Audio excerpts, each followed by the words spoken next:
All right. Hi, everyone. Good afternoon. Thank you for joining us for another one of our sessions. Just give it a minute or two. I see the number of participants coming in. So we'll give folks about 90 seconds to get settled in, and then we'll get started because we have a lot to discuss today that's really great. So, yeah, we're hitting almost 300.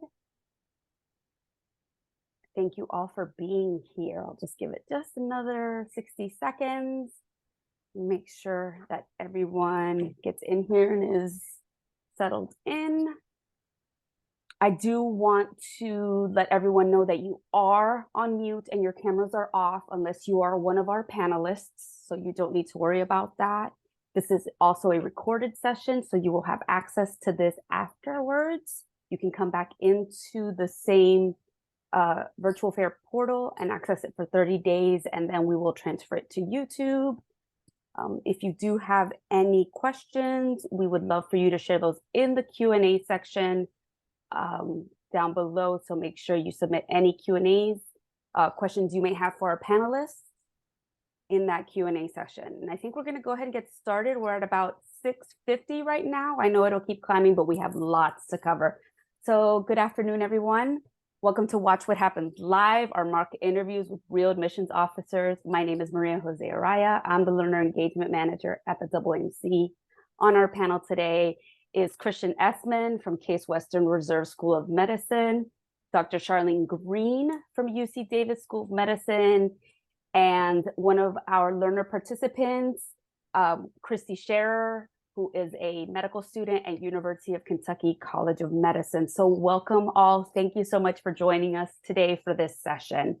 As a reminder, everybody is on mute and your cameras are off unless you're part of our panel.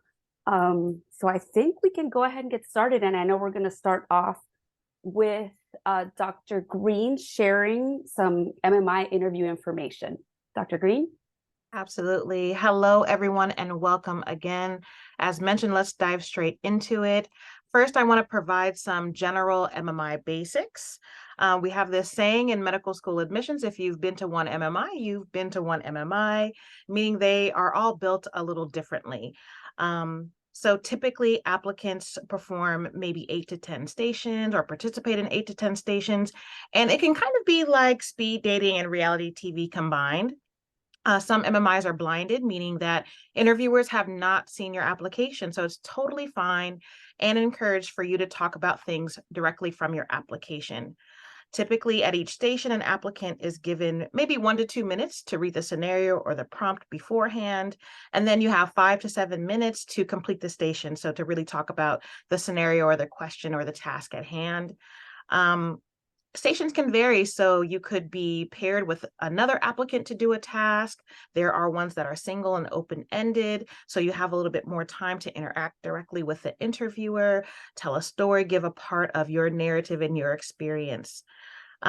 Staff typically will keep track of, or in this virtual world, a web-based system will keep track of your time. So you really are not having to worry about that because you're getting notifications when you have about 1 minute left or so. So you can really wrap up your thoughts. So it's a really highly orchestrated kind of session in an MMI interview. Now I just want to provide just a few do's for MMI. So number one, prepare. Review some commonly asked questions. For instance, what are your strengths and weaknesses? Why do you want to attend our school? Make sure you really read up on the school that you are interviewing for and prepare maybe 1 or 2 talking points that relate specifically to the admissions criteria or the school's mission and your experience. Really important to tie those 2 things together. And just an emphasis that talking points does not mean create a script for yourself, right? We don't want to see you reading. We really want to make sure that you are addressing the prompt or the scenario, but we want to get to know who you are as well. And it should be authentically your story. So don't create scripts for yourself. Just make sure you have some talking points to refer to keep yourself organized. Secondly, practice, practice, practice. I like to use this quote. Mark Twain once said, "I never could make a good impromptu speech without several hours to prepare it." So it's not enough to just prepare those talking points, but you need to practice verbalizing. So speaking out loud your responses. The idea is not to memorize or do it exactly the same every single time, but to get comfortable with the content so you feel comfortable in an already kind of nerve-wracking situation to talk about who you are relative to the school, explaining your experience relative to the school's mission. You're getting really comfortable with kind of regurgitating those scenarios. Next, we'll just talk about a few don'ts. So number one in MMI, avoid controversy and kind of refrain from being too provocative because this really isn't the time and place. Part of being a good physician is taking care of everybody. So those who think different from you come from different backgrounds. It's really important to keep those folks in mind as well. So you can discuss staying true to your beliefs and your values, but try not to take such a strong stance that it might seem like you're not open to diverse perspectives, because that can be really a red flag for the interviewer in the medical school. And lastly, don't try to be something or someone else that you are not by reciting like the perfect answer that you saw on Student Doctor Network or Reddit. You have to be yourself. I repeat, you have to be yourself. So make sure you're above all always speaking your truth. And now I will turn it over to my colleague from Case Western, Christian, to provide some insight on the traditional interview. Thank you, Dr. Green. Wonderful to be with everybody this afternoon.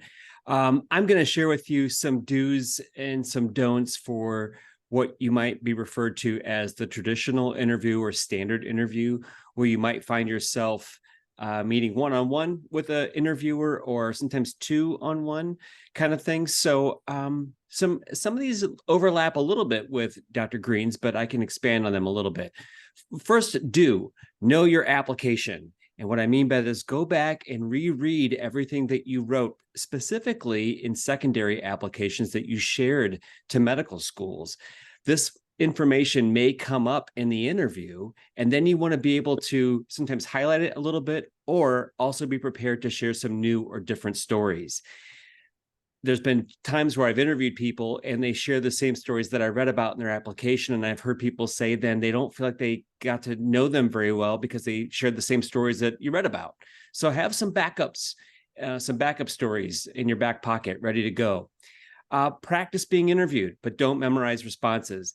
Kind of paraphrasing what Dr. Green said. And now that we've all kind of adapted to Zoom in the last 3 years, you have this amazing technology usually at your fingertips. So get on Zoom, record yourself, and as cringy as it probably is to watch yourself being interviewed, do that and then go back and watch it. And you can see exactly what an interviewer is going to see. So you can check all the things from lighting and from the way the camera is set up to how you're responding to questions, and kind of hear yourself and hear what you're saying and see how that comes across. The next do is watch the interviewer for their body language. Sometimes as you're giving sometimes maybe a lengthy response, be aware of the interviewer's body language, that they might be ready to move on to something else. So having that kind of that awareness that you're maybe talking a little longer, you need to start wrapping it up because you can see that they want to move on to something else. So you can kind of start to wind things down if you get that feeling that they're ready to move on. Research the school that you're interviewing at. Kind of, goes without saying, but there's certainly people that we've met that you kind of get the feeling that, did they do a whole lot of prep before they came here? Because some of the questions they're asking are very basic. So have some specific reasons as to what attracted you to apply there. Sometimes you might be going to interview at a school of medicine that's attached to your university where you went to undergrad, or maybe it's in proximity to your home. In addition to like having it being familiar to you or like in your backyard, have some other reasons as to why you decided to apply there. Tell them this school could be 1,000 miles away and this is why I would apply there, not just because it's in my backyard. And, have some well thought out reasons. Speaking of thoughtful questions and thoughtful things, have some questions about the school, about the city that it's in, that you want to know more about. Don't forget that on the interview day, you're interviewing them just as much as they're interviewing you. So we expect that there's going to be time throughout the day that you're going to have questions for us, that you want to know something more about, that something embedded within our curriculum, or tell us a little more about the city that the school is in, because you might end up living there for the next 4 years. And this is a great opportunity to talk to people that usually live in that city. So have some questions teed up for you for your end, because usually at the end of an interview, there's time for questions, or oftentimes on interview days, there are Q&A sessions with faculty or with students, just depending on how the school has that day set up. You can also ask some thoughtful questions about the interviewer. Now, I have a don't coming up that'll kind of go with this, but most oftentimes people like to talk about themselves. And usually, like I said, at the end of an interview, there may be time for you to ask questions of the interviewer. And so if you kind of maybe run out of your questions about the school or questions about the city, you can always ask them about themselves. How long have you worked here? What has attracted you to stay here so long? Do you work with students? What do you like about it? So you can get some useful information out of them as well. Also have a thoughtful explanation as to why medicine versus other professions. I don't see this infrequently, that some people have some very superficial responses as to why they want to be a doctor, as opposed to another health profession. And so really have something kind of well thought out as to what's brought you here today and why you want to make this major career out of medicine. Because once you go into this, you'll find that your professional and personal life often bleed and blend together.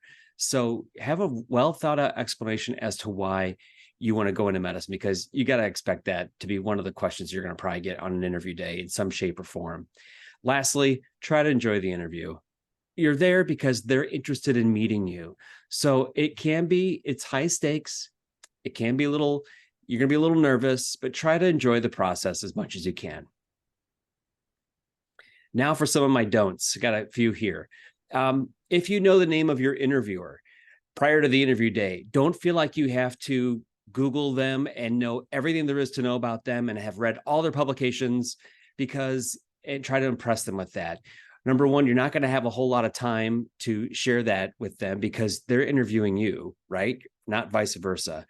And you can ask them thoughtful questions, but it doesn't come across as they're not expecting that you will have read all their publications and know everything to know about their career pathway.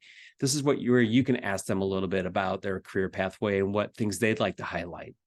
If the interview is virtual, please avoid taping Post-it notes or scripts around your screen. There has been situations over the last 3 years where some of our interviewers have been a little skeptical. I felt like they were reading something on the side of their screen or on the screen itself when they were giving responses, because I could see their eyes moving back and forth. Please try to avoid doing that. This is where practicing and becoming comfortable in some responses, but not memorizing responses, but that gives you some agility to kind of move around in some of your responses. You can avoid that, and then avoid having people kind of scratching their chin, were they reading off a script on their screen? Again, if it's virtual, don't forget that you're on camera. Be engaged. Sometimes being on camera takes a little more energy to be a little more emotive, but also be mindful of your background, the lighting that you have, the camera angle. This is, again, where Zoom can be doing practice session on Zoom, where you can stage all this stuff. And then you can, again, get to see what your interviewer is going to see. So you can stage it, get it just the way you like it. And then you'll know exactly and feel comfortable with that on the interview day. During the interview, don't be afraid to take a moment to consider a question before answering. Meaning, if somebody asks you a question and a response doesn't immediately come to mind, it's okay to say, I've not considered that before. Can you give me a moment to think about it? And to take, just maybe a few seconds-ish, right? Not too long to where it gets awkward, but maybe 15 to 30 seconds to think about something, and then try to give it a go on your response. But it's okay to kind of pause. You don't have to have an immediate response right after a question's been asked of you. And lastly, don't take the interview too casually. A skilled interviewer knows that you're probably a little nervous when we first sit down, whether it's on Zoom or in person, and they're going to try to help you kind of feel kind of settled in a little bit. But don't get too comfortable with that. By all means, don't swear. I can't believe I have to tell people don't swear, but don't get too casual and too comfortable where you're starting to swear. That's going to not go well for you, most likely. And remember to be professional and be mature. We're getting a lens on you for one day to see how you might be in front of patients, in front of faculty, in front of other students, in front of your instructors. And so if this is coming across as a little too casual, little too immature, that's our only impression that we have of you. So try to come across as professional and mature. Perfect. Thank you both so much. We really appreciate it. Those are some great tips for everyone to get started. We're going to move into our first mock interview, and that's going to be between Dr. Green and our learner, Christy. So I will let the both of you get started. Thank you so much. Wonderful, thanks. Okay, welcome to our interview. Is it Christina? Yeah, no, that's fine. That's fine. Oh, great. Well, hi, Christina. I'm Charlene. I'll be interviewing today. Can we go ahead and get started with the first question? Sure. Yeah. Also, I'm sorry. It's Christy, actually. Oh. It is. It's Christy. Yeah. Okay, Christy, great, thanks. So first, can you tell me why you're applying to our school, Christy?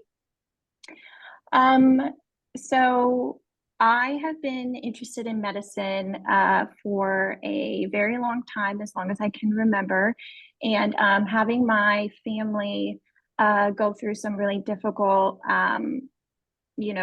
health issues and things like that really kind of pushed me towards wanting to take care of people and to help people. And so watching my grandma, go through her end of life care was really hard. And so it was something for me that just made me want to go into medicine and become a physician. So also I really am interested in science, and yeah. Okay, great. And just as a follow-up, can you talk about why you're interested in our school particularly? Oh, yeah. It's California's beautiful. It's sunny. It's wonderful. I really appreciate that. I have this interview. I think that's great, getting the opportunity to interview, and I really enjoy the way the curriculum is preclinical and then clinical. I like that you teach the basic science and then the medicine. Thank you. For our next question, why medicine, and why specifically do you want to be a physician as opposed to other care-oriented professions? Sorry, as opposed to other care-oriented professions. Yeah.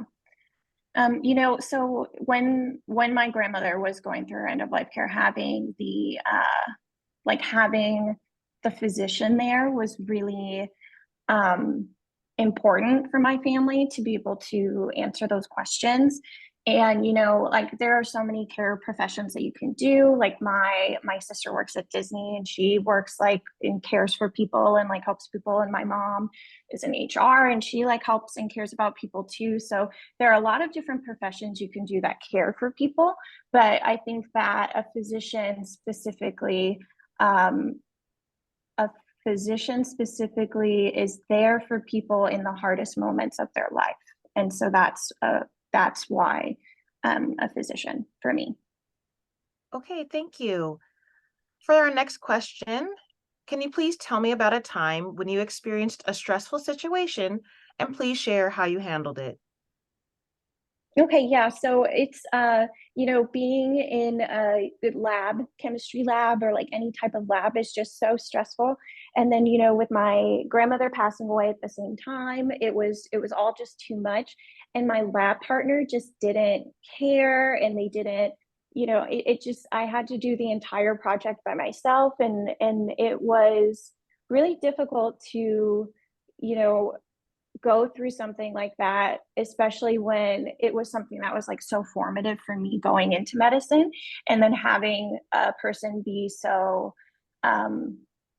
be so, like they don't care. Thanks so much, Chrissy. That concludes my questions. Thanks so much for joining us today.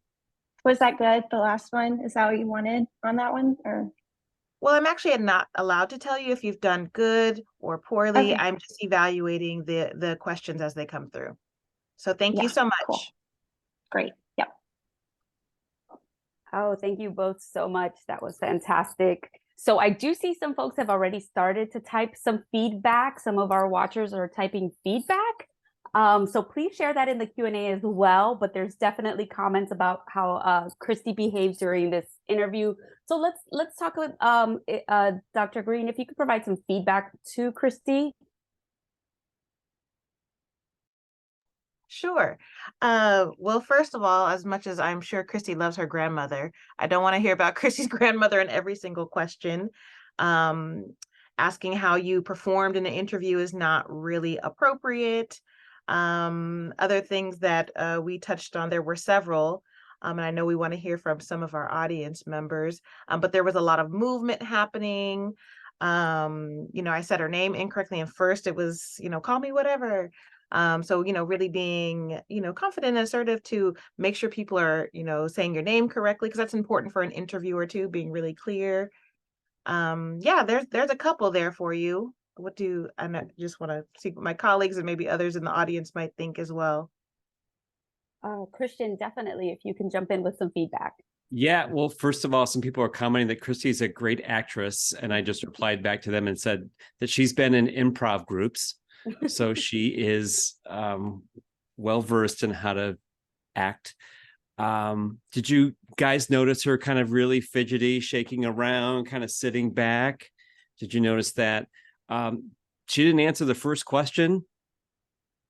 I did not talk about why I cared about that program at all. And then when we actually got back to the question, restated, I talked about the weather. So not the vibe. Don't want to hear that.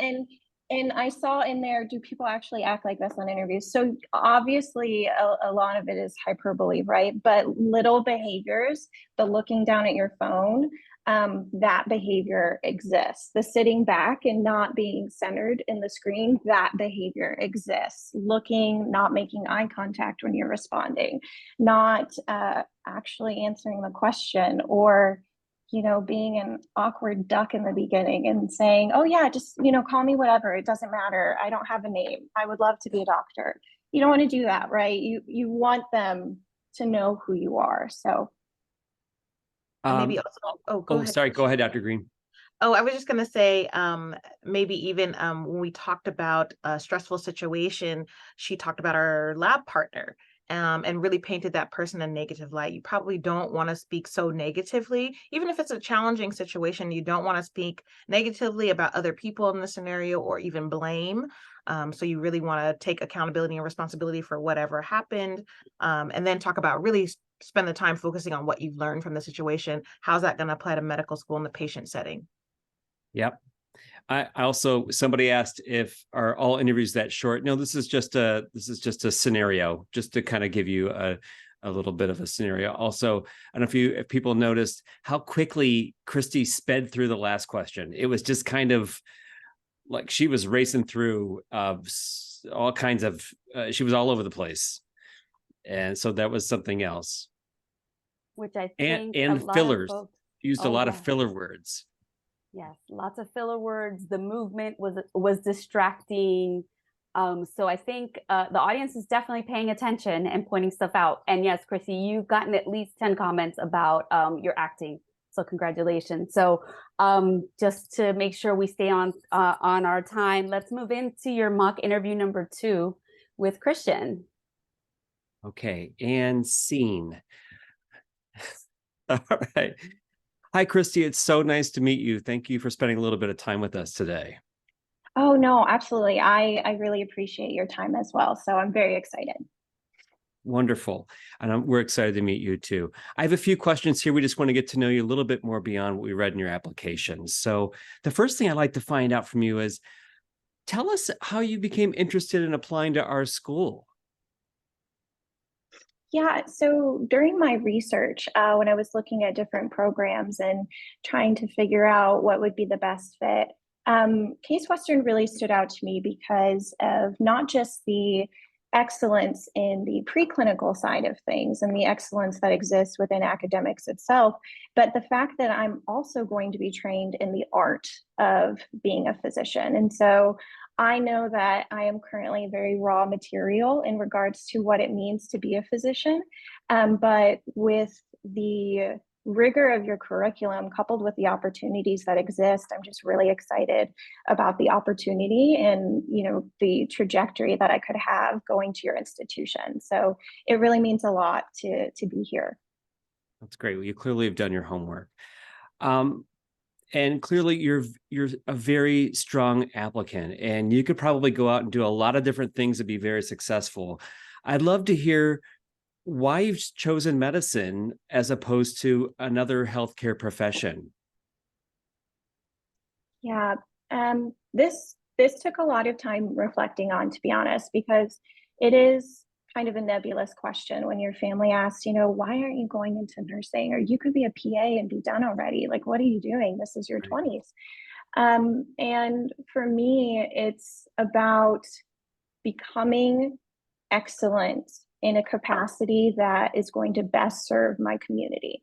So yes, I'm, you know, well educated, I'm articulate, well spoken, but this is a calling because technically I can do anything else. Technically I am skilled enough to, you know, go get a business degree or do something else, but I want to dedicate my life to serving people and to being there for people. And I understand the rigors of being in medicine, but that's why I want to be in medicine. It is rigorous. It's a calling, and that's why I want to do it. That's great. I have one final question for you. You, based on your application, you've clearly interacted with a lot of different kinds of people. Christy, can you share with me a time when you experienced a stressful situation, and how did you handle that? Yeah, it's kind of twofold. The stressful situation I had was regarding kind of what drew me to medicine in the first place. My grandmother, you know, fell ill, and as you know, curriculum goes, you can't really, you know, take a break or step away from academics, and so having to kind of be there for a 5-hour lab and be very dedicated and focused to that, while also getting messages and phone calls from my family about my grandmother's condition. It was a really kind of a pivotal moment in my life, not to over dramatize it, but it was stressful in the sense that I felt like everything was happening at once and I just needed someone there to support me. And so it was difficult and it was stressful to get through. But honestly, what I learned from that is I'm able to hold both professional and personal in the same moment and excel at you know, the professional side of things while also being there for my family. Great. It sounds like you handled it the best you could. Thank you so much for sharing that with me. I've really enjoyed sitting down with you this afternoon, and if you need to get a hold of me, you know how to reach me. Awesome.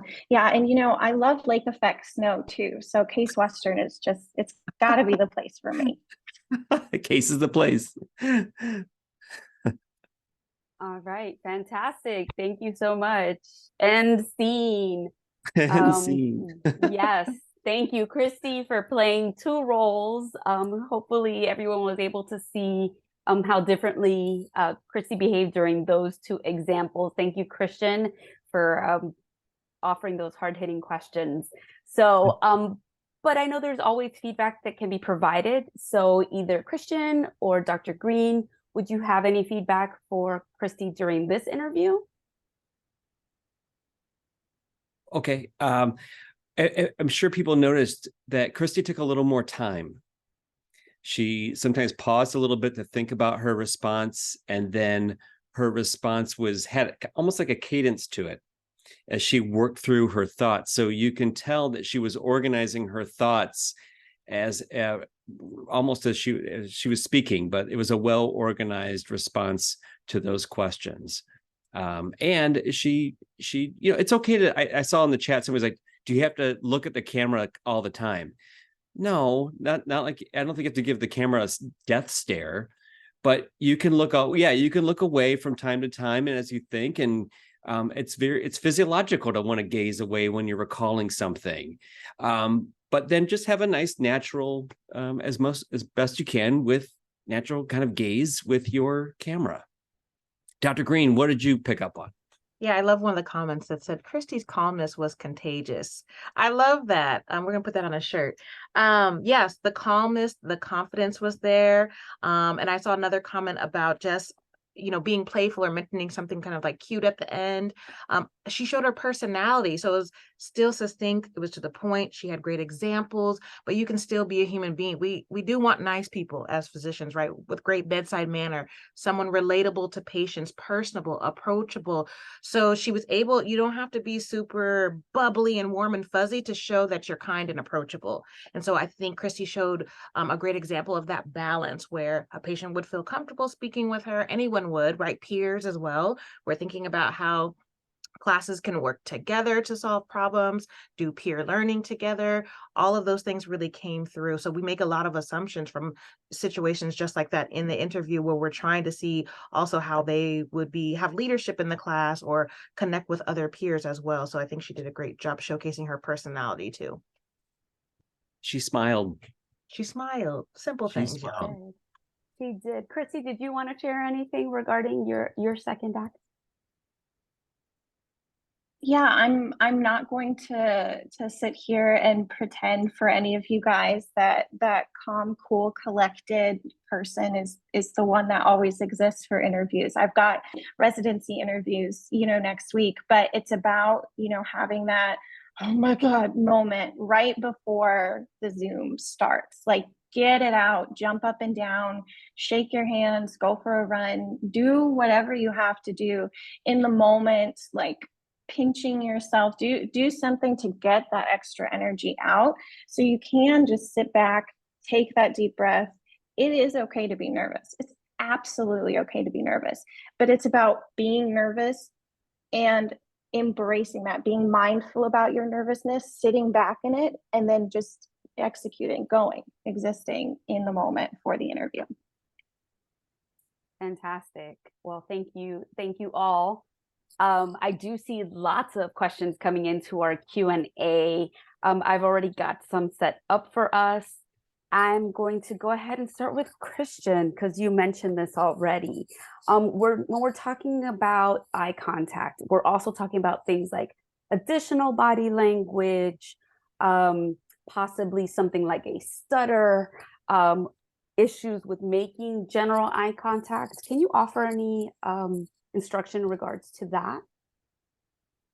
I think just try to be as natural as you can. I said that a few moments ago. This is not, for most people, doing Zoom interactions has become it's a little more everyday now than it was prior to 2020, I would say. And I think it's okay if that's, my daughter had a stutter, and I know what that's like. And I think people will pick up on it, and it's not a disadvantage. It's just who you are and how you communicate. And it's not a disadvantage. So just interact as best you can as you would if you were in person. And I think it's the best thing I can say.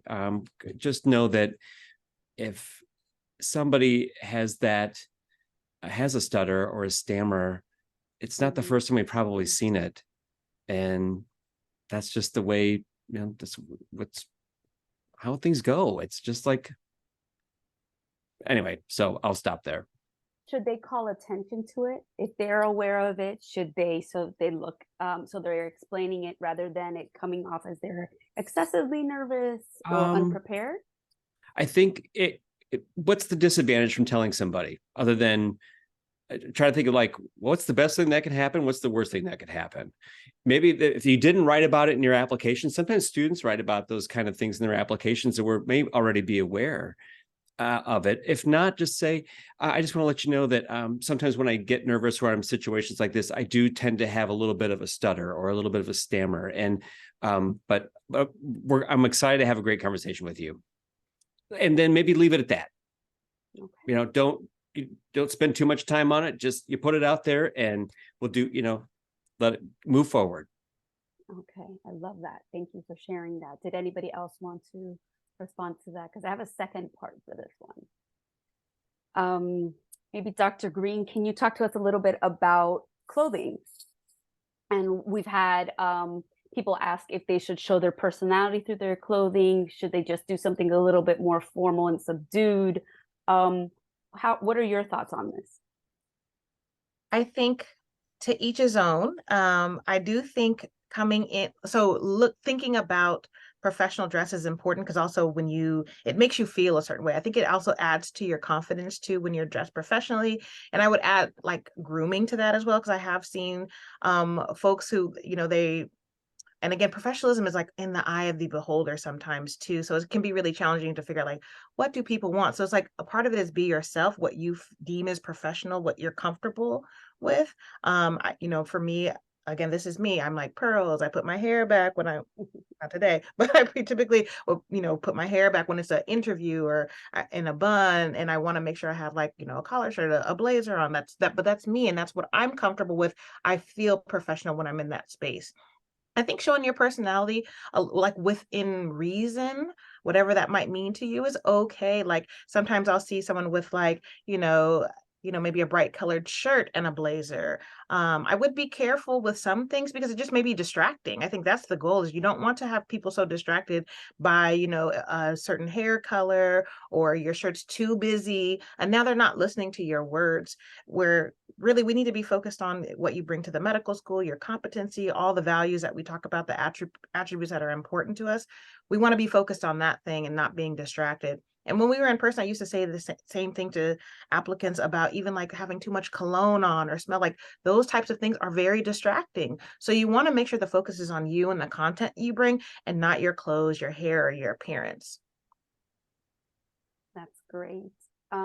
Did anybody else want to add to that one? No. So Christy, I'll have you answer this one first, and then I'd love to hear what Dr. Green and Kristen have to say about that. There's lots of questions about your confidence that you portrayed and how you're able to, have that fine line between confidence and not being boastful or overly confident. So if you can share, because you've done this a couple of times and are getting ready for some more really important interviews, can you share from your perspective what that's like and where that comes from?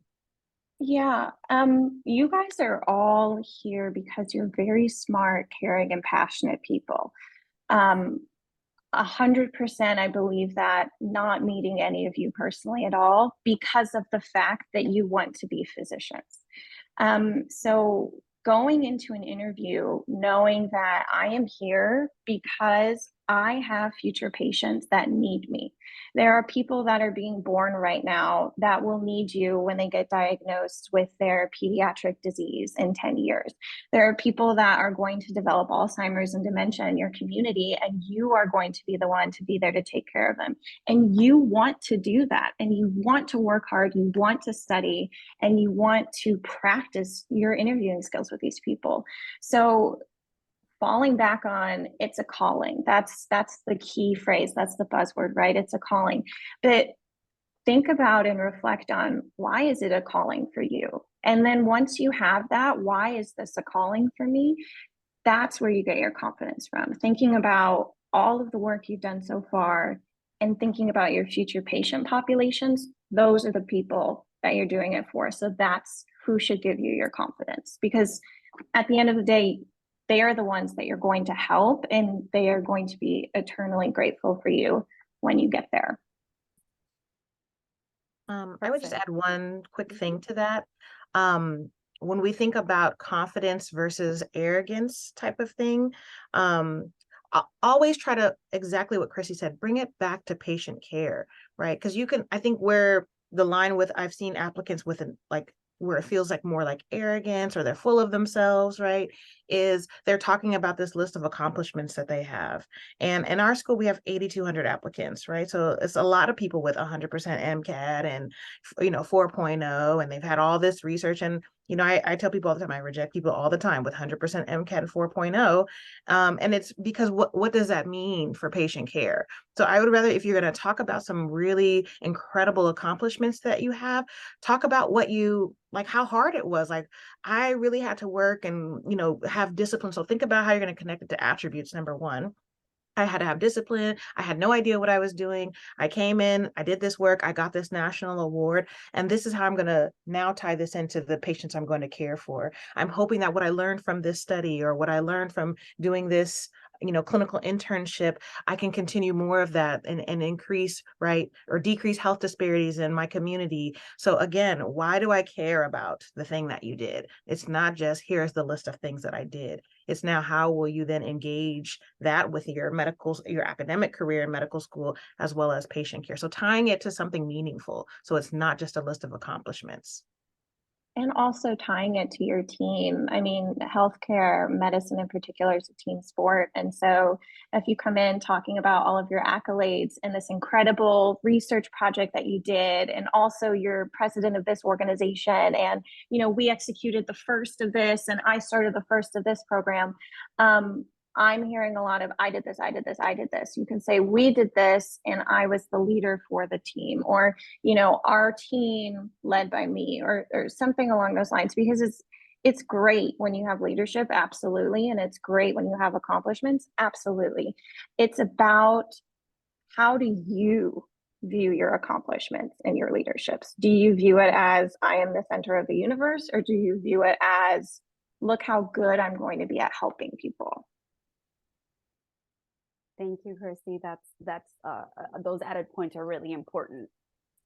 So a really popular question is how to tackle that why medicine question without it coming off as cliche, or without it coming off as disingenuous, or just sounding like everyone else, whether they were part of healthcare, patient in the healthcare system, or family, etc. So how to stick out during that why medicine question? I'll give that to anyone. I'll take a crack at this. Go for it.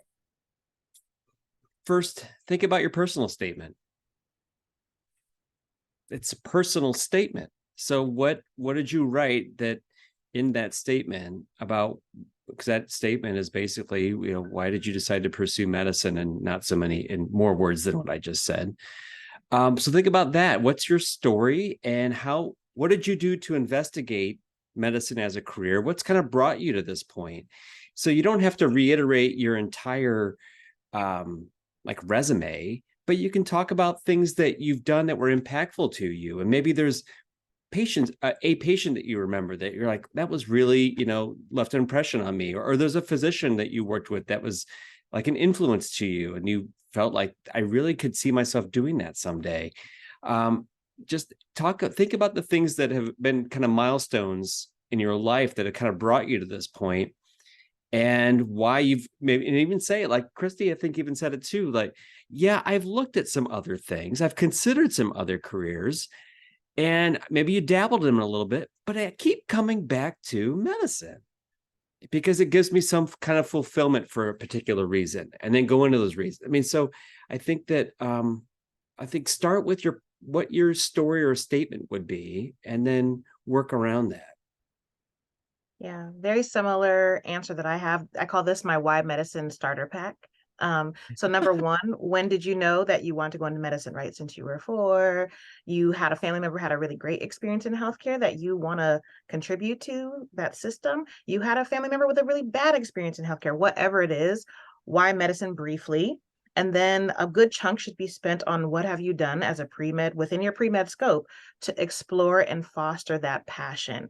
This is really important. So these are the examples. Like, we want to know that you've actually had experience with certain populations, if that's research and clinical setting, right? We don't want the first time you have stepped into a clinical setting or a hospital when you get to medical school, right? We want to know that you want to do this because you are going to see really challenging things. Sometimes you are going to see people pass away.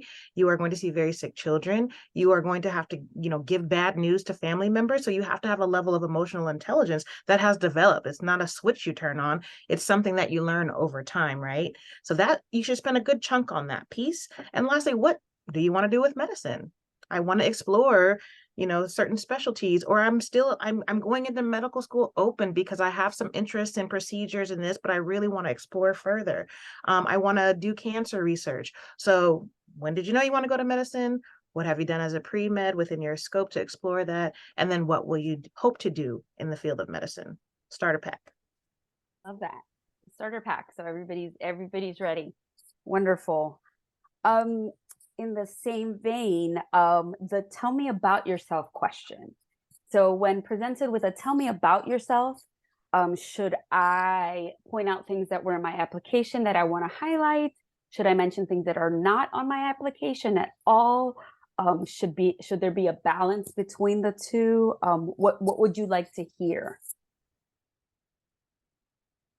Well, what I like to hear is experiences that you've explored, because I want to understand what is your passion and get a feel for which populations you're interested in or how you've explored medicine. But I think is the time to also bring something interesting. Like, what are you going to bring unique to the first year class? What are you going to bring unique to the field of medicine? And that could be a really special interest. That could be policy or healthcare advocacy. That could be you're a classic pianist. One of my students was a previous dancer and was like on World of Dance. Like, we want to know that you're a human being and that you're bringing different perspectives to healthcare, right? Because in healthcare, there's a lot of problems that affect a lot of different types of people. So we need different perspectives at the table to make sure there's representation to solve these problems from different lenses. And so those are important. So we really are trying to get a holistic view of who you are. And then remember, after your interview, your whole application is looked at. So like I said, make the math. What you're saying in your interview, it needs to correlate to what you've said so we understand your overall, who you are, your picture, and your journey. If I could add, Please. I've made it not a secret. I don't like that question. And because I think it's a tricky one for applicants. And especially if the interviewer has access to the application, why would you start off with that question? Tell me about yourself. I've given you like a 30-page application. What more do you want to know? So I get a little aggravated by that for applicants. So my tip would be, think about things that may not be in your application that you could share with them. That it's like, a pet peeve or a hobby that you didn't share, or movies, books. Just have some things in your back pocket. Like, I know you've had pretty good access to my application. I'm trying to think of some things that you may not know about me. And more recent, and then maybe talk about more recently what you've been doing, or it's a tough one. And I just am not a fan of that type of question, especially if the interviewer has access to the application.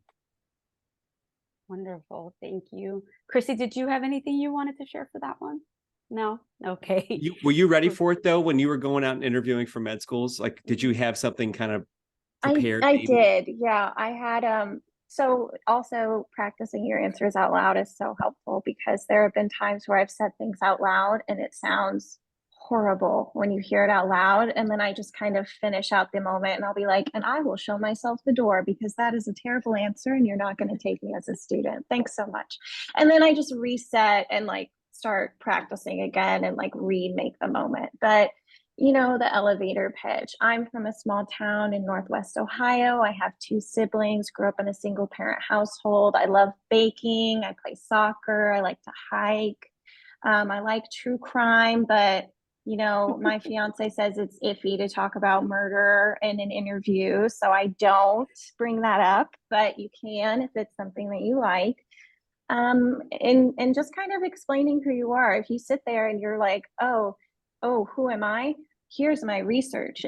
That's not who you are. And that's going to come off, I don't want to say weird, but it's going to come off like, but what else about you makes you you, if that makes sense.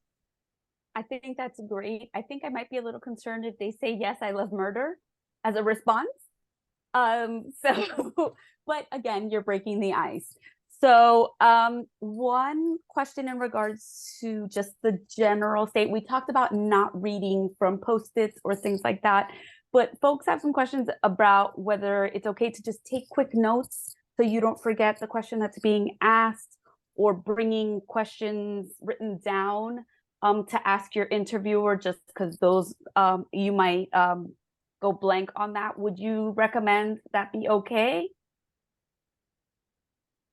Yeah, if I could share, usually in all my interviews when I meet people, I tell them what's going on my end. I'll say, I have a second screen with your application up. You see me looking over here. I'm looking at your application, not email or YouTube videos.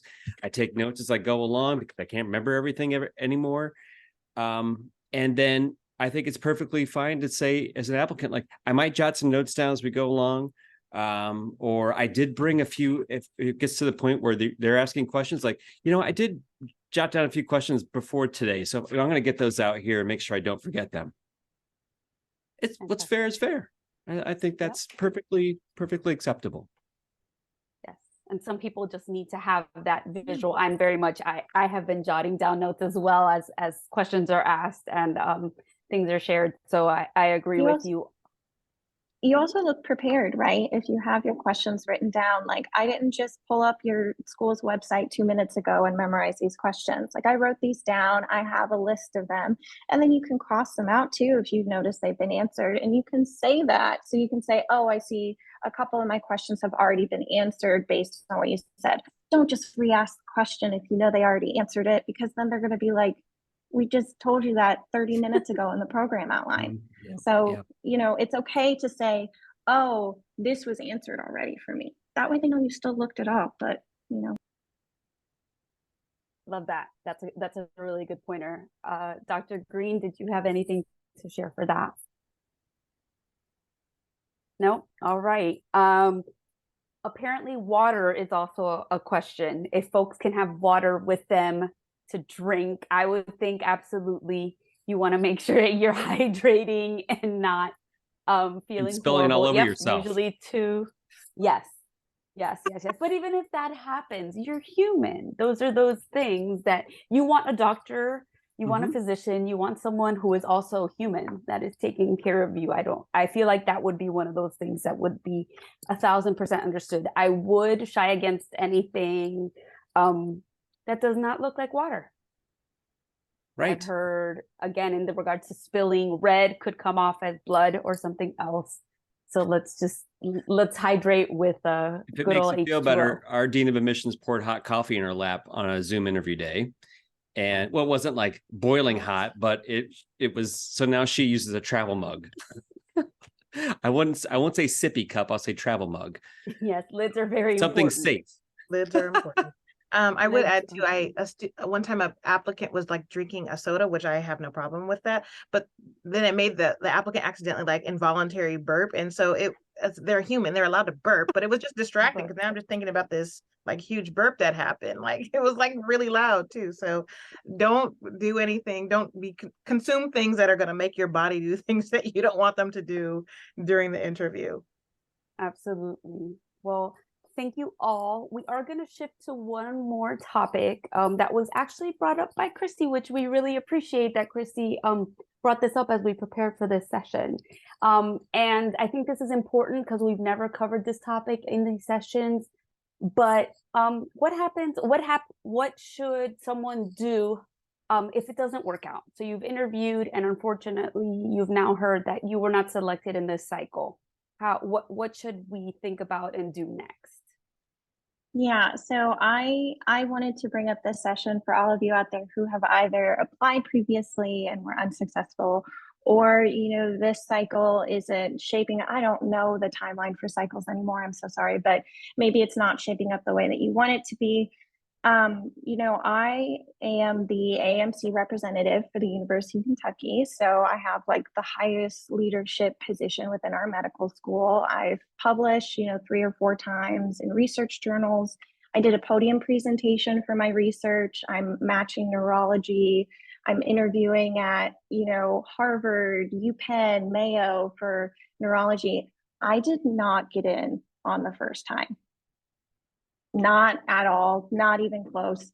And so this is for the people out there that are, feeling nervous or sad or anything along those lines.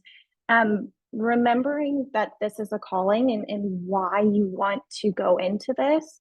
The things that can make you a bit of a risk for medical school. It comes down to you're an investment. Medical schools are investing in your education. Yes, you are paying them, but they are putting a lot of time and effort and mentors into you turning into a physician. So things about you that might not immediately get you into medical school are also things that are going to make you an incredible physician. Failure, that is going to make you a good physician. Resilience, that is going to. Non-traditional, I found my way to medicine. All of these things, I'm an older applicant. I'm, from an underrepresented background. They are going to make you better physicians. So if you don't get in, it is not the end of the world. All you have to do is realize that it was an unflattering angle of, the picture of you. Meet with someone, talk about what about your application was, the red flag, the red flag on the application, the thing that didn't get you the secondary or didn't quite convince them to pull you in for an interview. Talking with people, addressing those things, investing the time to address them, that's really what it comes down to. So if you want to, you will. That's what it comes down to. So for everyone thinking, oh my God, it hasn't worked out, it's not going to work out, I have great opportunities going into neurology residency, and that's what it's about. That's being a doctor, right? Being a resident. So I just wanted to kind of put that little note in there for everyone here that is doing all of this and then either doesn't get an interview this year or however it works out. Wonderful. Thank you, Christy, for being so honest and sharing that with everyone. I'm sure they appreciate it.